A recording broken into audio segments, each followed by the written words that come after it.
कविता पर्व को पुणी थरे आपण मानकु स्वागत। आम समयर जड़े रोमांटिक स्वर होती कवि तृप्ति रंजन दास। कहुपारे तृप्ति कविता उपवन केबे भासी आसे शुभ्र मल्लीर मीठा शीतल बास्ना तो आउ केबे छुरियानार उत्ताल बास्ना। से वृथा आदर्श परंपरार द्वाही दे एड़ी दियंती नहीं खर्माक्त देह और उन्मुक्त छातीर आमंत्रण।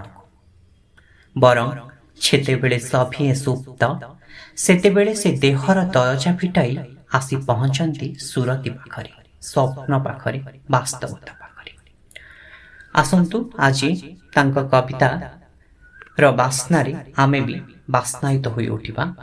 एई निकट अतीतरे तांकर प्रकाश पाइथिला कविता संकलन नक्षत्र स्थान इभेंट्स प्रकाशनी संस्था तरफ।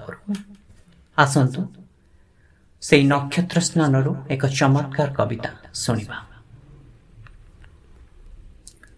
कवितार शीर्षक हेउछि मोटी मेघ।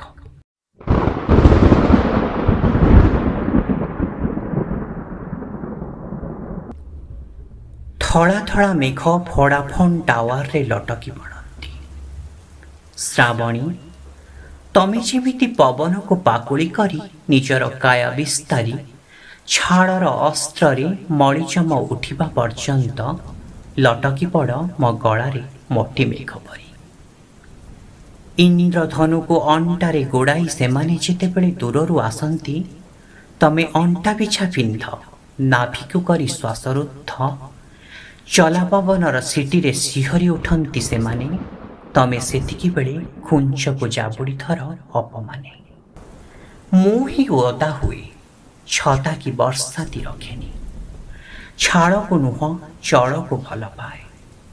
जेते बड़ कुदा मारू से मोटी मेघ सामर्थ्य अच्छी आकाश को फिंगी पुनश्च धरिबार मो छाती रे खसी ताकु वर्षा करिबार।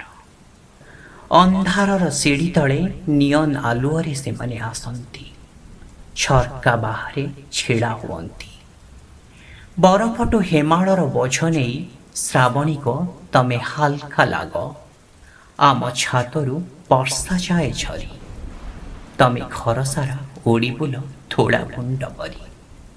मते कौन अछपा मेघ कटीर ओसार दरजी जेबे मापुतला तमे दुई हाथ ऊपर को करिथिल। पटियाला प्यांट पाई मु काटिथिली फिता बिना मापांकरे भी सब ठीक थिला।